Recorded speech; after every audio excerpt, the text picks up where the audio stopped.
El 4 arrastre de días de invierno, dolor. los pólenes de primavera. Eso es lo que me pasa. Es un Alergias, Alergias, claro. frío, hambre, picardía grande. Claro. De semana, por medio, claro, que tiene. picardía grande en la primavera, la sangre altera. Frío, porque no sabes a qué carta que darte. Hambre, por la dieta. Hay que empezar a destaparse y, por lo tanto, a Todo. Merci. Y bueno, hoy vamos a hablar con César Vidal. César, muy buenos días. Muy buenos días, Federico. De uno de estos fenómenos que por desgracia dura hasta hoy y que es, para algunos, pues una de las supervivencias reales del franquismo. Para otros, la prueba de cómo España se echó a perder antes de que se muriera Franco y las piezas para su destrucción ya estaban ahí. Vamos Sí. a hablar del nacimiento de la ETA, que por esas casualidades hoy es la portada del Mundo en uno de los mayores escándalos, si no el mayor que yo recuerde que haya protagonizado ningún gobierno español. Yo coincido con ello, incluso peor que el escándalo del GAL. Porque Sí, aquí, sí, claro. Porque aquí no es la guerra sucia, aquí es la guerra sucia al lado de los terroristas. Sí, y contra las víctimas. Y del contra terror. las víctimas. No, eso me parece gravísimo. Bueno, el tema de hoy es el nacimiento de ETA, al que hicimos una referencia en la última intervención que tuvimos de la historia de España. Hay un mito que se repite mucho, tiene una parte, ¿verdad?, como todos los mitos, pero no es exacto, que es el de que ETA nació en un seminario o en una sacristía. Esto no es cierto, pero sí es verdad que el nacimiento de ETA y sobre todo los primerísimos años de ETA son incomprensibles sin entender lo que es la evolución del catolicismo en esa fecha. ETA nace el día de San Ignacio y no es casual, es decir, un 31 de julio del 59, y nace en el Colegio San Ignacio de San Sebastián, hasta tal punto que el Colegio San Ignacio de San Sebastián va a proporcionar buena parte de los cuadros de ETA durante esos primeros años. Los que hablan de los jesuetas no están desencaminados, y eso llega por lo menos hasta las conversaciones de Loyola de ayer por la tarde, Sí. en la que efectivamente en Loyola, pues la Compañía de Jesús proporciona a Zapatero y a los terroristas de ETA y al PNV el lugar en el que encontrarse. Eso es real, yo creo que es indiscutible, y además en los primeros años de ETA el número de sacerdotes y de seminaristas era muy elevado.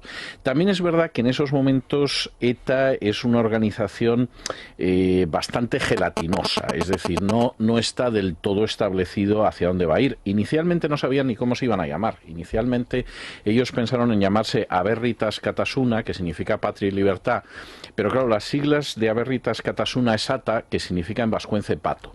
Y como iba a haber cachondeo con el pato, pues finalmente lo cambiaron por Euskaditas Catasuna, que Euskadi es un neologismo de Sabino Arana, es que la designación de significa la patria literalmente bosque de Euzcos. Exactamente. Lo cual es una cosa siempre... Sería el juarística. Basquedo, como hay un Alledo, pues sería algo así como Basquedo.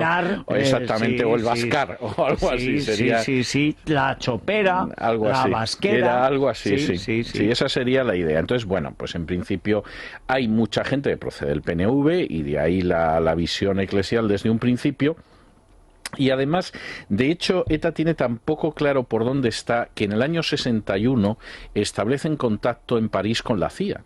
Y establecen contacto en París con la CIA, y tiene mucha lógica porque el PNV recibía dinero de la CIA, que entre otras cosas se dedicaba pues a dar dinero al nacionalismo vasco por lo que pudiera suceder más adelante. La primera asamblea de ETA, que es en mayo del 62, se celebra en el monasterio benedictino de Belloc. Es decir, que de nuevo la cobertura eclesial de... Sí, hay nombres que parecen predestinados. Sí. Y es curioso porque en esa primera asamblea que tiene lugar en el monasterio benedictino de Belloc hay una serie de elementos de ETA que empiezan a aparecer. Por ejemplo, se dice que se rechaza cualquier régimen dictatorial, sea fascista o comunista. Se aboga por la integración federalista europea. Es decir, todo esto está muy en la época. Hay una repulsa del racismo. Y aunque es verdad que se habla de la proclamación del euskera como única lengua nacional, sin embargo se acepta la instauración de un régimen provincial trilingüe provisionalmente hasta que todo el mundo acabe. Claro, el español, el francés y el vascuence. Ah, claro. Por las 7 provincias vascas presuntas. Claro. Los primeros números del órgano oficial de ETA, que se llamaba Chutik, en pie, es la traducción, que sigue llamándose y que veremos que tuvo unas discusiones internas tremendas, pues eran números donde realmente había de todo, es decir, había desde gente que era partidaria de los métodos de la no violencia de Gandhi a los que eran partidarios de la lucha armada, y en buena medida lo que aparece en todo esto es como lo que era el embrión de lo que luego sería la teología de la liberación. Es decir, hay elementos de corte marxista, hay elementos de lucha anticolonialista, y en un momento determinado, por ejemplo, en el año 1967, cuando ETA, después de varios años de actuación, decidió que iba a recurrir al atraco, pues incluso hubo un documento eclesial vasco de la época que legitimaba el atraco y que se llamaba precisamente del derecho de los súbditos a rebelarse contra sus gobernantes, con lo cual se daba una justificación César, teológica. Por lo que vas contando, estamos más que ante una variante del PNV, ante una operación, si se quiere, el nacimiento de una de las formas clericales de la Iglesia en esos años, de la Iglesia vasca o de la Iglesia en general. Yo creo que de la Iglesia en general, de la Iglesia católica en general, y en ese caso de la evolución que va siguiendo dentro de las vascongadas, que bueno, es relativamente distinta a la que puede existir en otras partes, porque efectivamente pues es gente que ha leído a Marx, que tiene una mayor influencia, por ejemplo, de autores como Frantz Fanon, que evidentemente aquí en España no los leía casi nadie en esa época, y eso tiene un enorme peso. Yo creo que hay un punto de inflexión en la cristalización ideológica de ETA en esos momentos, que la da también una persona que viene de los aledaños del clero, que es Federico Krutwig, y que publica en 1963 un libro que se llama Baskonia. Y Baskonia es decisivo, porque efectivamente eso es lo que hace que al final ETA pase del clericalismo del PNV inicial. Buena parte de la gente de ETA venía de las propias juventudes del PNV. Es que lo que cuentas de ese tipo de los primeros son las juventudes es muy Kumbaya. Totalmente. Es decir, es más Kumbaya que propiamente terrorista, totalmente. O LN, en fin, lo que pasa con Argelia, ¿no? Sí, era así. Y el cambio se produce precisamente con Krutwig. Krutwig era un personaje notable, es decir, Krutwig era un personaje que podía leer en 9 o 10 idiomas y hablaba con facilidad 6 o 7, y luego se ha dedicado, por ejemplo, sobre todo al griego clásico. Es decir, que esta situación de juventud la ha ido, en fin, por lo menos apartándose de ella. En Baskonia escribe toda una mitología vasca, pero que es una mitología que, aunque parte de Sabino Arana, o sea, también habla de que desde la época de griegos y romanos los vascos alzaron la antorcha de la libertad. Fíjate tú lo que les importaría a los griegos y a los romanos lo que hicieran los vascones en aquella época. Y lo que les importaba la libertad a los otros, o sea, que esa era la historia. Al mismo tiempo, Krutwig intenta separarse del PNV. Por ejemplo, él dice que uno de los grandes errores ha sido la insistencia en la religiosidad, es decir, entre otras cosas, por la gente que él tenía en esos momentos y por dónde venía él, que también venía de los jesuitas, y él insiste sobre todo en que hay que ir hacia la guerrilla. Y habla de las guerrillas de asfalto y de monte. Es decir, hay que tener unas guerrillas de tipo urbano y unas guerrillas que actúen en el campo, que serían las guerrillas de monte. Y no solamente eso, él además habla mucho de la influencia de Argelia. Y en ese sentido es decisivo. Es decir, Krutwig marca un antes y un después, hasta tal punto que cuando en 1964 tiene lugar la tercera asamblea de ETA, Krutwig prácticamente es el que convence a todo el mundo de que no podemos seguir en esta línea casi kumbaya, pues de los grupos juveniles de las parroquias, la acción no violenta, la visión de las colonias que quieren emanciparse, sino que aquí hay que ir hacia algo que vaya más allá. Hasta tal punto es así que en esa asamblea se afirma algo que la verdad es que con los términos que se afirma es para echarse a temblar, porque dice: para nosotros, como para un cruzado del siglo X, que no deja de ser notable el parangón que establecen, nuestra verdad es la verdad absoluta, exclusiva, que no admite dudas o titubeos. Somos intransigentes en nuestras ideas, en nuestras verdades y en nuestros objetivos. Me choca lo de la metáfora del cruzado, es la primera vez que lo... A mí, sin embargo, me parece coherente. Pero eso demuestra hasta qué punto venían del mundo clerical y no de la izquierda, porque a la izquierda dicen cruzados... inmediatamente, oye, algo estamos haciendo mal. Exactamente. Este ha dicho cruzados. En cambio, claro, si vienes de los jesuitas... Tiene mucha lógica el cruzado, o sea, eso es lógico. Y de hecho, cuando se convoca la tercera asamblea de ETA en abril del 64, ahí ya se produce un giro que yo creo que va a marcar lo que va a ser la actividad de ETA en el futuro, porque hay una serie de medidas que ya la convierten en un grupo absolutamente revolucionario, por decirlo de alguna manera, y en un grupo que tiene una táctica terrorista. La primera es que aparece el liberado. Es decir, hasta entonces el liberado como tal no existe. Exactamente, que decía Lenin, y estos llegan a la conclusión de que si quieres hacer la revolución necesitas un liberado, que es el revolucionario profesional. En segundo lugar, y esto es muy importante, las decisiones de ETA solo las toman aquellos que pasan a la clandestinidad. Es decir, aquí no vota nada más que el clandestino. Y, por supuesto, se permitía que hubiera otra militancia, pero en una organización paralela que se llamaba OPA. Y, por el contrario, la gente que estaba solo en OPA, que eran pues grupos parroquiales diversos, seminaristas afines, etcétera, esos no votaban. Es decir, esa era una gente que era simpatizante, que se sentía identificada con la independencia. Bolchevique, ¿eh? Totalmente, totalmente, pero realmente quien votaba eran los de ETA, que además adquirían el compromiso a partir de ese momento de aprender vascuence en 2 años. Y que insistían en que, desde luego, cualquier solución de carácter regionalista, autonomista, etcétera, no podía ser. Y el tercer aspecto, que es enormemente importante, es que ETA, a partir de ese momento, con quien estrecha los lazos es con el KGB. Y donde se va a entrenar va a ser en el Líbano, en Cuba, en Argelia, etcétera. En el Valle de la Beca. De la Beca, exactamente, que era interterror. O sea, en ese sentido la idea es clara. Y hay un cuarto aspecto que ya es decisivo y que va a marcar a ETA, porque de hecho, a partir de ese momento, el llegar al atraco y al asesinato ya va a ser meramente cuestión de tiempo. Y es una estrategia que lo que pretende es ir tensando cada vez más la situación social, de tal manera que en un momento determinado los vascos se subleven contra el supuesto dominador colonial, que eran las autoridades españolas. Y en ese sentido hay que ir utilizando la violencia de manera creciente hasta llegar a la guerra revolucionaria, que es la idea de Argelia. Es decir, nosotros cometemos atentados terroristas, se produce una respuesta represiva frente al terrorismo, eso va enajenando de las simpatías, pues precisamente a sectores cada vez mayores de la población, y llegará un momento en que efectivamente todos los vascos o casi todos los vascos pues acabarán sublevándose contra el dominio español. Es la fórmula clásica acción-represión, exactamente, que es una rueda, efectivamente. Totalmente. Y que además es eficaz si has calculado bien. Si has calculado bien. Se va sumando más gente, porque si no es acción-represión.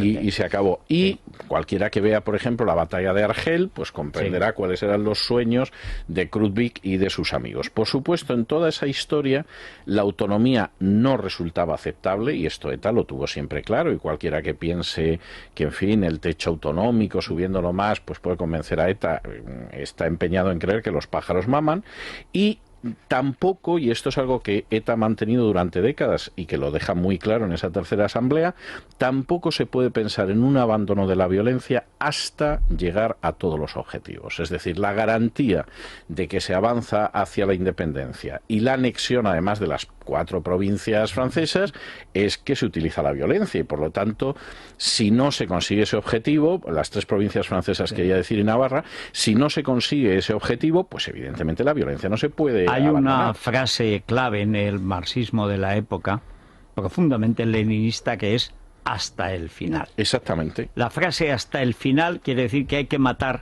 a cualquiera que se oponga hasta conseguir todo lo que está en el programa. Nunca hay que negociar. Exactamente. Hay que imponer hasta el final, hasta el triunfo total, que es lo que hizo Lenin con un leve paso atrás, que también estaba teorizado, un paso adelante, 2 pasos atrás, pero estaba teorizado, y lo que hicieron los Castro, etcétera.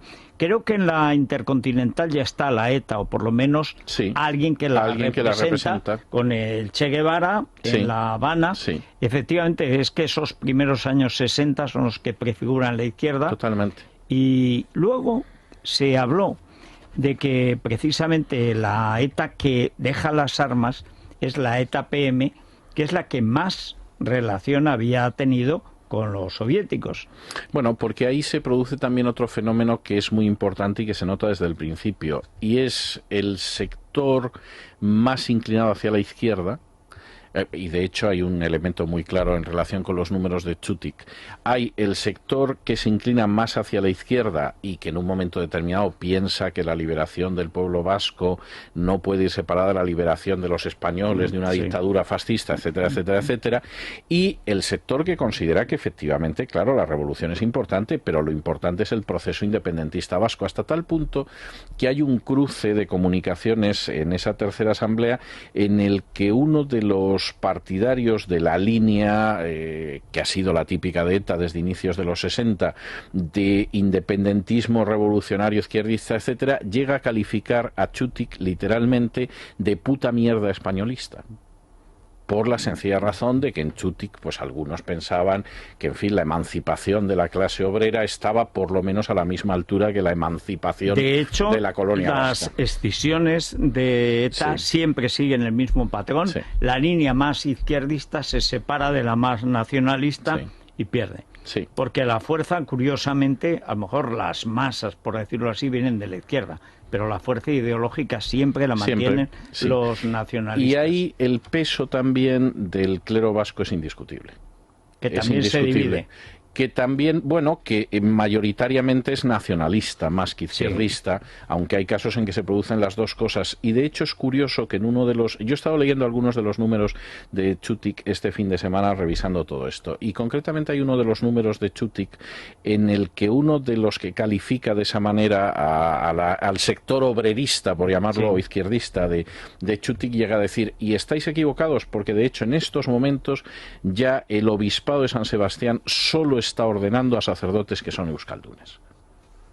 Es decir, no os dais cuenta de que por ahí no vamos. Es decir, no tenéis que integrar a los maquetos. Principio de los 60, tenéis que hacer lo que decía Sabino, hay que odiar. Exactamente. Lo que tenéis que hacer es mantener las esencias vascas. ¿Y cómo será la cosa? Que el obispo de San Sebastián ya nos da la razón y se niega a ordenar a sacerdotes en la diócesis que no sean euskaldunes. Bueno, y estábamos a mitad del franquismo. Quedaban en ese momento, quedaba una década, año arriba o año abajo, para que acabara el franquismo. O sea, la cosa era bastante clara. ¿Cómo consigue el que quiera tener los textos el Baskonia de Klutvig? El Baskonia lo encuentra en Iberlibro. El libro que yo quería recomendar era Baskonia, porque me parece que es un libro enormemente interesante y merece la pena leerlo. Pero hablamos de ello. Vamos ahora a hablar del libro y también de Luis Mariano. Volvemos con Violetas Imperiales. Oh, Luis Mariano, qué personaje. Pero antes Clisiden, porque además... Él no necesitaba Clisiden, tenía una sonrisa espectacular. La verdad es que no le hacía falta, pero todas aquellas personas que quieran blanquear sus dientes, recuperar el blanco natural y sobre todo el brillo, ahora que llega la primavera, que vienen tantas bodas, tantas primeras comuniones, tantos eventos, queremos lucir la mejor de nuestras sonrisas y para eso tenemos que usar el kit blanqueador Clisiden, que es un kit express. En solo 30 aplicaciones lo van a notar. Este es el kit de 30 aplicaciones que vale para 10 días porque hay que lavarse los dientes 3 veces al día y con eso van a ver los resultados muy rápidamente, prácticamente desde la primera aplicación. Así que les recomiendo que acudan a cualquier farmacia o cualquier parafarmacia y pregunten por Clisiden, por el kit express, que su sonrisa pues lo va a agradecer. Bueno, pues hacemos una pausa, volvemos con Luis Mariano, Violetas Imperiales, volvemos también con este libro que nos recomienda César, Baskonia, de mi tocayo, que también es de Gracia, Klutvig, y luego volvemos con una cosa que se produce también en esos años, final de los 50, principios de los 60, que es el asentamiento de la Seguridad Social tal y como la conocemos hoy. Digo, la conocemos los que queremos ver lo que pasó, porque hay idiotas, algunos ministros, que piensan que le ha inventado el PSOE. Es sorprendente. Yo no sé si lo piensan, pero dicen que... ¿no? Sí, 1963. Es el nacimiento real de la Seguridad Social tal como hoy la conocemos. Bueno, pues una pausa y vamos a ello. Habrá primavera si tú no estás aquí, violetera. La primavera ha venido, yo sé por qué ha sido. Entre las flores que ofreces es como una flor. Piensa esta corte francesa. Eres más que gitana princesa, Violeta de España,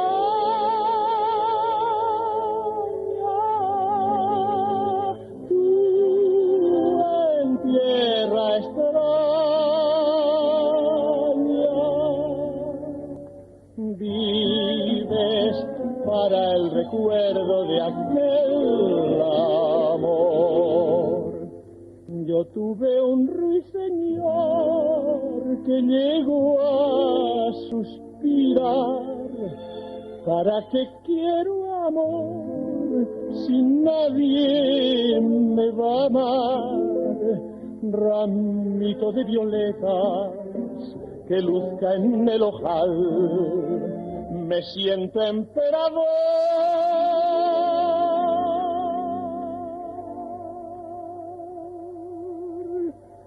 de violeta imperial.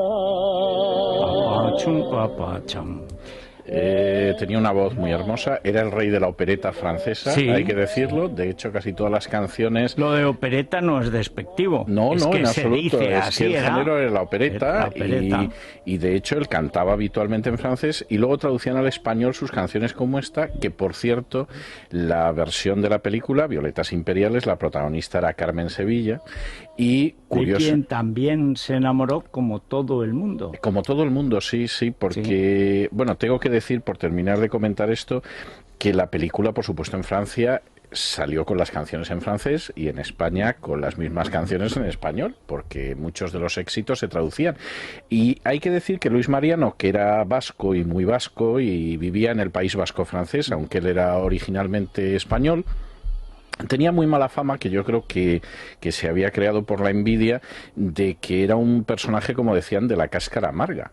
Bueno, yo he leído un par de biografías de Luis Mariano que consigue en estos momentos tener un culto al que va más gente que a Lourdes. Es decir, la tumba de Luis Mariano está a pocos kilómetros de Lourdes y está estudiado estadísticamente, y en los días de cumpleaños, nacimiento, etcétera, Luis Mariano reúne más gente que la Virgen de Lourdes. O sea, que es un fenómeno casi Elvis. Es un fenómeno casi religioso, una cosa rara, y era un gran conquistador de mujeres. Es decir, esa fama que tenía Luis Mariano, quizá porque él a veces era un tanto amanerado cantando. Como que un tanto, era tan bueno, amanerado. o era tan amanerado cantando, no se correspondía en absoluto con a la lo mejor realidad. Conquistaba una cosa y la otra. Bueno, no lo sé, pero yo los datos que tengo, y he leído un par de biografías, alguna muy desmitificadora de él. Por otro lado, sin embargo, insiste en que Luis Mariano no dejaba una mujer viva como en varios kilómetros a la redonda. Lo cual nunca lo hubiera pensado uno nunca, sobre todo por las hablillas que circulaban en España y que yo recuerdo de mi infancia, por la pluma y el aspecto que tenía en sus exactamente. actuaciones Bueno, pues era un cinematográficas. gran seductor. Parece ser que Carmen Sevilla es uno de los pocos casos que le falló. Es más, Carmen Sevilla se le resistió. Y además es curioso, a Carmen Sevilla sí le propuso matrimonio. Parece ser que une cabeza en su vida, seguramente porque a la Machu sí le gustaba a Carmen Sevilla, la veía una chica española y seria. Era formal, exactamente, y tan una formal chica que rechazó formal el matrimonio. y era española y todo lo demás, y a la Machu de Luis Oye, Mariano a le Carmen gustó. Sevilla formalmente, aparte de tirar los tejos Charlton Heston, también con una sexualidad de amplio criterio, Ya se estaba mayor. talluda Pero en esa Carmen época, ahí. después de Luis Mariano, le propone matrimonio Cantinflas, También es que verdad, también sí, sí. se enamora locamente. Y que tenía un gusto extraordinario Y para las luego mujeres. llega Jorge Negrete, o luego no, había llegado, porque es anterior, también, bueno, como Cantinflas. O sea, tenía algo Carmen Sevilla No, que era muy incitaba a guapa. la gente no al vicio, sino al matrimonio. Sí, era... O al vicio dentro del matrimonio. Yo tengo Muy la limitado. sensación de que llegaban a la conclusión de que sin mediar nupcias No había nada que hacer. Y entonces iban directamente por ese camino. porque Dice, se para veía que no había no otro. vamos a perder tiempo. Exactamente. Y parece ser que Luis Mariano anduvo muy triste. Es decir, la depresión de que Carmen Sevilla no se quisiera casar con él, que se ve que debió de decir, pues voy a sentar la cabeza. Le gusta a la Machu, Y es una chica ya está decente y todo lo bien, demás, está bien, y ya dejamos esta vida que llevamos digamos, de Violeta Imperial, de Violeta Imperial, de Picaflor, etcétera, sí. Y le dijo que no, y parece ser que estuvo muy triste durante meses, muy deprimido porque le había rechazado Carmen Sevilla. Pero en fin, es impresionante la casa de Luis Mariano en el País Vasco francés, donde efectivamente todos los domingos va una cantidad de gente a verla. Bueno, te diré más, hay gente que reza en la tumba de Luis Mariano y dicen que han recibido la respuesta a sus peticiones por los enfermos y todo lo demás. Es precisamente por eso por lo que compite muy ventajosamente con Lourdes. De Graceland. Sí, sí. Bueno, sí. Pero allí no pasa. En Graceland no hace esto la gente. Pero o sea, acabará pasando. Si va tanta gente, acabará pasando algo. Pero es impresionante lo de Luis Mariano. Yo creo que en buena medida olvidado en España, pero injustamente. Bueno, vamos con ese libro. Con Baskonia. Bueno, Baskonia es un libro que se publicó lógicamente de manera clandestina en Francia. Es un libro que se encuentra todavía en Iberlibro, uno lo encuentra, y es muy interesante porque Krutwig marca un distanciamiento con el PNV. Él dice que ha habido 3 grandes errores que han marcado el nacionalismo vasco y que esto tiene que quedar muy claro desde un principio. El primero es pensar que es una cuestión estatal, es decir, aquí hay mucho más que una cuestión estatal. El segundo es la insistencia en la religiosidad, lo cual dicho por Krutwig, que venía también del San Ignacio, tiene eso aquel. Y el tercero, la idea de aceptar en algún momento una solución regionalista, como aceptaba al final de su vida Sabino Arana. Él insiste que había que luchar contra los enemigos del pueblo vasco, y él dice que fundamentalmente el nacionalismo vasco tenía que tener unas bases científicas que se sustentaban en un trípode que eran la lengua vasca, el izquierdismo y una base étnico-económica. Y esto es ETA. Es decir, al final es la lengua, el racismo y el marxismo. Y eso es absolutamente ETA. Por cierto, esto en un momento, cuando escribe esto Krutwig, en que ya hay centenares de niños que estudian en ikastolas, porque las ikastolas no las trae el PNV con el Estatuto de Gernika, sino que las ikastolas empiezan en la época de Franco, y había una cátedra de vascuence en Salamanca, porque Tobar se empeñó en que hubiera una cátedra de vascuence, y por supuesto se publicaban pues bastantes libros en vascuence, dentro de lo que el vascuence daba de sí para publicar libros, que lógicamente era complicado. No estaba por ahí el PNV pues financiando las traducciones a lenguas extrañas de Bernardo Achaga, por ejemplo, porque entre otras cosas ni Bernardo Achaga escribía entonces ni el PNV gobernaba, pero sí existían las ikastolas, y ellos tienen muy claro que las ikastolas va a ser uno de los instrumentos de avance de ETA, y no se equivocaron. Bueno, pues vamos a dar paso a la tienda de Libertad Digital, donde hoy tenemos una oferta, es decir, con un objeto que resulta más barato, que es el escáner de negativos. ¿Quién no tiene esas películas? Que además hay 600, que además con el tiempo se van estropeando. Primero se ponen polvorientas, luego amarillean. Luego se comban también. Exacto. Y como hay algo de calor, se chuchurren de tal manera que es... Y se pierden recuerdos. Si estas son las fotos de los niños. Hay solución. El escáner de negativos. Gonzalo, buenos días. Buenos días, Federico. Hoy tenemos...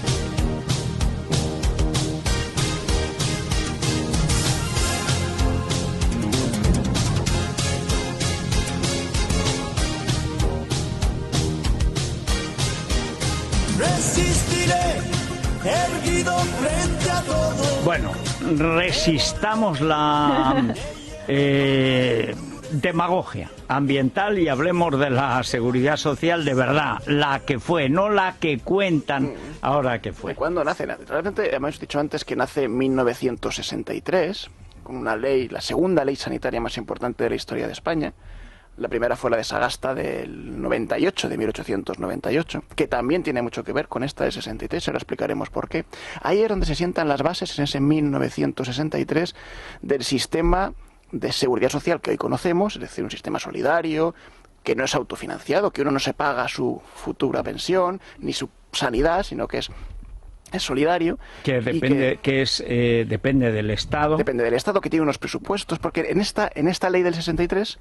lo que se establece por primera vez es una partida presupuestaria exclusiva del Estado para la financiación de los seguros obligatorios de enfermedad, que hasta entonces habían estado muy mal regulados o poco regulados y que dependían mucho de los acuerdos que se estableciesen entre los trabajadores y los empresarios para, a través de mutuas, de seguros, de mutualidades o de lo que fuere, establecer algunos tipos de garantías, pues por baja laboral, por accidente o por el retiro de los trabajadores cuando se jubilaban. Todo esto viene realmente de algunos acontecimientos que suceden entre el 42 y el 63, que conducen a España a este sistema de seguridad social y que si no se hubiesen producido, pues quizá en estos momentos tendríamos un sistema sanitario más parecido al norteamericano, más privado. Hay un dato que abona lo que dices y es la costumbre de la iguala. Sí. Es decir, que era una forma de autofinanciarse, primero una atención médica.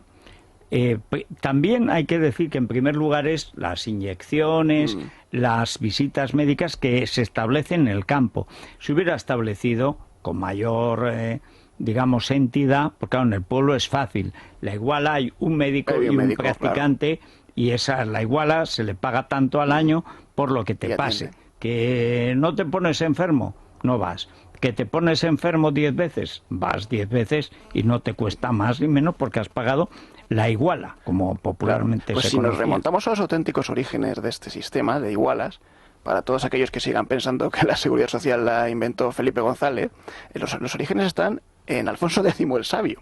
O sea, ya en los fueros reales de Alfonso X el Sabio se establece la figura del físico, sí, que era un doctor, el médico que tenía que recibir unos honorarios, una iguala, dependientes en aquel momento del alcalde o de la mayor autoridad local del municipio, y que es el origen posiblemente de ese sistema que después se retoma en sucesivas leyes sanitarias. Hemos dicho que esta del 63 era la segunda más importante de la historia sanitaria de España.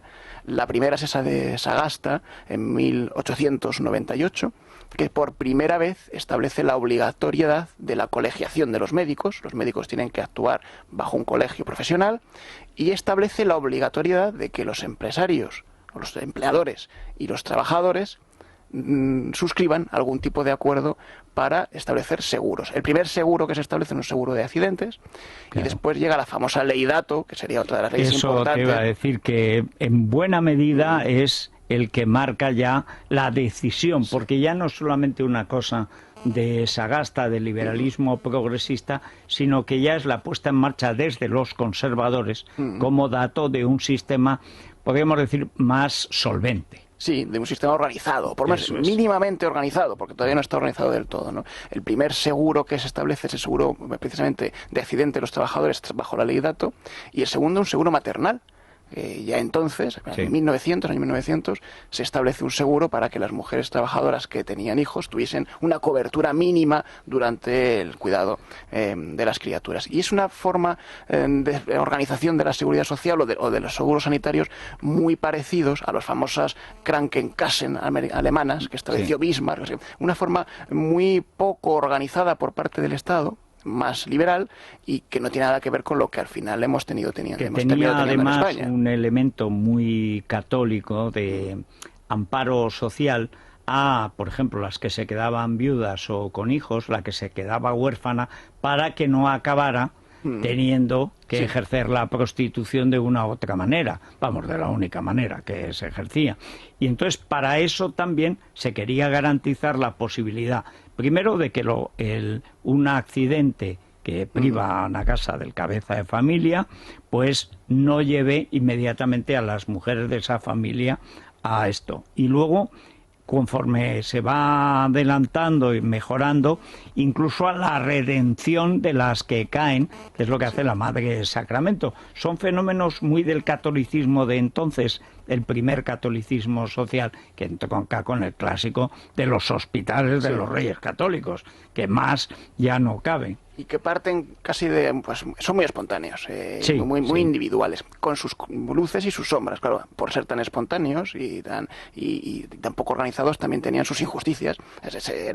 Había gente que tenía más fácil acceso a este tipo de ayudas que otros, y por esas injusticias del sistema, intrínsecas al sistema, empiezan a surgir algunas voces que proponen cambiar el mecanismo de distribución. Y que sea el Estado y no que pase por la parroquia, por una orden religiosa, claro, que tiene sus preferencias, etcétera. La primera de estas voces es el Instituto Nacional de Previsión de 1908, que establece la necesidad de ir transitando de este sistema más fragmentado a un sistema solidario y organizado por el Estado. Y que termina produciendo una primera ley que llega a las Cortes en 1936, perdón, justo antes de la Guerra Civil, para proponer el primer embrión de un sistema de seguridad social patrocinado por el Estado, financiado por el Estado.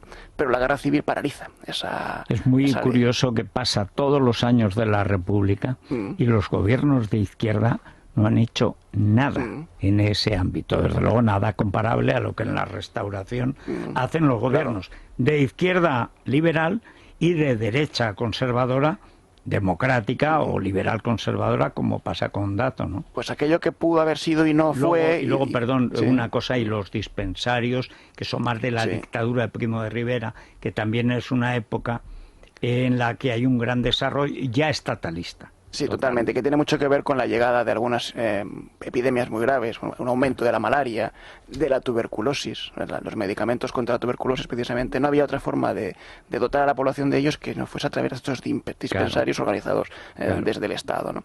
Pues esos primeros embriones que no llegan a cuajar nunca durante todos los años de la República se retoman en 1942 con la ley del seguro obligatorio de enfermedad, que sería como ya la primera vez que aparece el concepto de obligatoriedad y de seguro y con una financiación del Estado en la legislación española. Y definitivamente, como decía antes, todo esto pues converge en 1963 con la ley sanitaria que establece pues ya los fundamentos del sistema de seguridad social que hoy tenemos, y con un párrafo que aparece dentro de esa ley que yo creo que es exactamente la ideología del sistema que hoy tenemos, ¿no? Decía este párrafo: conscientes de que sin acudir a la solidaridad nacional ante las situaciones o contingencias protegidas, la seguridad social no pasa de ser un artificio técnico sin verdadera raíz comunitaria, la ley concibe a la seguridad social, como una tarea nacional. Y algo que parece que es muy bonito y muy ingenuo en su momento, ¿no? Dice que impone sacrificios a los jóvenes respecto a los viejos, a los sanos respecto a los enfermos, a los ocupados respecto a los que están en situación de desempleo, a los vivos respecto a las familias de los fallecidos, a los que tienen cargas familiares respecto a los que no tienen cargas familiares respecto a los que las tienen, a los de actividades económicas en auge y prosperidad, en fin, respecto a los sectores privilegiados. Bueno, es un poco el fundamento ideológico del sistema que hoy tiene conocemos. algo de socialista, pero sobre todo es típicamente católico. Claro. Porque son las obras de caridad. La caridad. Al final es la comunidad. Sí. Y dar cobijo, dar de comer al hambriento, dar de beber al sediento, vestir al desnudo. Las obras de misericordia. Sí que está todo inventado. Y probablemente, si vamos a la Roma tardía, habrá fórmulas estatalistas de seguridad social. El problema eran los esclavos, que hubieran inflado el presupuesto, pero como ya dejó de haberlos también, y de bárbaros, que todos se incorporaron al erario, hasta que aquello hizo crack. Explotó. Sí. Que todo puede ocurrir, todo puede ocurrir. Aprendamos de la historia. Pues recordamos el año 1963, para que no quede duda. Muy bien, pues vámonos al Corte Inglés. Elia. Vamos a invocar a la buena compra, vamos a invocar buena el ahorro, compra. por favor. Sí. Pues sí, porque hasta el 3 de abril en el Corte Inglés, por compras superiores a 50 euros de productos Invoca, te regalamos 10 euros para tus próximas compras. Los productos Invoca son productos para cocinar. ¿De qué estamos hablando? Sartenes, ollas, termos, botes, cuchillos, utensilios de sobremesa, de repostería, de conservación. Todo ello es esta marca Invoca. Ya decimos, por compras superiores a 50 euros, 10 euros de regalo en tus próximas compras. Y hay que invocar al buen aire acondicionado, a la buena climatización. Aire acondicionado. Aquí estamos bien, ¿eh? Aquí estamos bien. Aquí estamos bien acondicionados. 18% de descuento, una gran selección de las mejores marcas, como no, con las últimas tecnologías, y 18% de descuento en la instalación, para que no te preocupes por nada, simplemente pues disfrutar de tu equipo de aire acondicionado. Y ese servicio de búsqueda de mercancías, ya sabes que está en el Corte Inglés. Buscáis algún producto, bueno, pues en 48 horas nosotros lo ponemos a vuestra disposición. Os acercáis a cualquier vendedor, preguntáis y ya decimos 48 horas os dan una respuesta. www.elcorteingles.es, y patrocinamos la Jornada Mundial de la Juventud.